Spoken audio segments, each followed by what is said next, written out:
BNP নেতা পরিচয় জমি দখলের অভিযোগ ভুক্তভোগী পরিবারের। বিএনপি নেতা পরিচয় জমি দখলের অভিযোগ উঠেছে নাটোরের নলডাঙ্গা উপজেলা খোলাবাড়িয়া গ্রামের মৃত আফসার বাগের ছেলে হাবিবুর রহমান ভুট্টু সহ কয়েকজনের বিরুদ্ধে। উপজেলার খোলাবাড়িয়া গ্রামের মাহাতাব আলী, ওয়াদুদ সহ অনেকেই সংবাদ সম্মেলনে অভিযোগ করে বলেন, তারা বিএনপির নাম ভাঙা, যে আমি বিএনপির নলডাঙ্গা থানা সিনিয়র সহসভাপতি এরকম পরিচয় দিয়ে আমাদের নিজের সম্পত্তি তারা জবরদখল করে নেয় এবং আমাদের পুকুর তাদের বলে তারা জোর করে দখল করে এবং আমাদের ছেলেপেলে যারা এখানে বাধা দিতে যায় তাদের মারধর করে। উপরন্ত আমাদেরকে অনর্গল হুমকি দিয়ে যাচ্ছে যে যেখানে পাবো সেখানেই সব ফাটাবো। আমরা রাস্তায় ঠিকমতো হাঁটতে পারতেছি না। আমরা তাদের ভয়ে বিভিন্ন জায়গায় পলায় রাস্তা চেঞ্জ করে বিভিন্ন দিক দিয়ে আমরা হেঁটে চলাচল করতেছি। এখন আমরা খুব মৃত্যুর হুমকিতে আছি। বাবার মৃত্যুর পর ওয়ারিশ সূত্রে আমার পরিবারের সকলেই এই জায়গার অংশীদার হই। বাবা মারা যাওয়ার পরে দীর্ঘদিন আমরা এই জমি ব্যবহার করে আসছি এবং বৈধ দলিল ও কাগজপত্র আমাদের কাছে আছে। পিতার মৃত্যুর পর এই সম্পত্তি আমরা ওয়ারিশগণ ওয়ারিশ সূত্রে দীর্ঘদিন যাবৎ ভোগ দখল করে আসছি।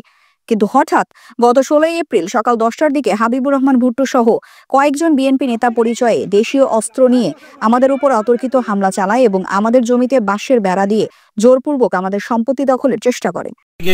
বলতে গেছি যে আমার জমিতে কেন হাল বোয়াছি, এই সুযোগ বলার সাথে সাথে ওরা আমার গণপিটনি দিছে। লাঠি লিয়ে, হাঁসের লিয়ে, খুন্তি লিয়ে এগুলেন দিয়ে মায়ের তুর করেছে। তুরে রক্ত দিয়ে গোসল করা যাব। একবার মারিছি, এইবার রক্ত দিয়ে গোসল করে যাব। তোর দেওয়ারের রক্ত দিয়ে গোসল করা যাব। আমরা বাধা দিলে আমাদের প্রাণনাশের হুমকি দেয় তারা। এছাড়া গত 18 এপ্রিল আবারও তারা অতর্কিতভাবে আমাদের রসুল ও রাজুর উপর হামলা করে আহত করে। শনিবার সন্ধ্যায় উপজেলার পাটুলে সংবাদ সম্মেলনে তারা আরো বলেন, বিএনপি করি আমরা এখন ওই জমি দখল করবো, কোনো কেউ বাধা দিতে পারবে না। তো রাত্রে তার দিয়ে হাল বইছে এবং আমার ভাইস্তা ভাগনারা গেলে পড়া সেখানে ওদেরকে মারপিট করে এবং রক্তাক্ত করে। ওরা বলে আমরা বিএনপি করি, দল আমাদের, কোর্ট আমাদের, থানা আমাদের, আমরা কে কী করতে পারি তোরা দেখি। এ বলে আমাদের বাড়ির উপর উঠে লাঠি খাম্বা, বাঁশ, হাঁসে টাইসে এসব লিয়ে ঘরের দরজা দরজি বাইরে ভাঙিয়ে আমরা ভয়ে পোলায় মানুষের বাড়ির ভিতরে যা থাকি। আমরা এর প্রতিকার চাই। আমরা এখন প্রাণের ভয়ে পালিয়ে বেড়াচ্ছি। আমাদের প্রতিনিয়তই প্রাণনাশের হুমকি দিয়ে আসছে তারা। তবে এই বিষয়ে হাবিবুর রহমান ভুট্টু সব অভিযোগ অস্বীকার করে বলেন, আমরা কোনো দলীয় পদবিতে নাই। তারাই ক্যাডার ভাড়া করে এনে আমাদের চাচা ভাতিজাকে পিটিয়ে আহত করেছে।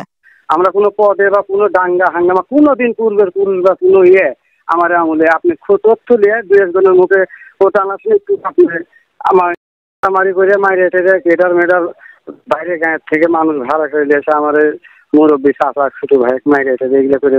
নলডাঙ্গা থানার ওসি মনোয়ার জাহান জানান, ব্যবস্থা গ্রহণ করা হবে এবং প্রক্রিয়া দিন।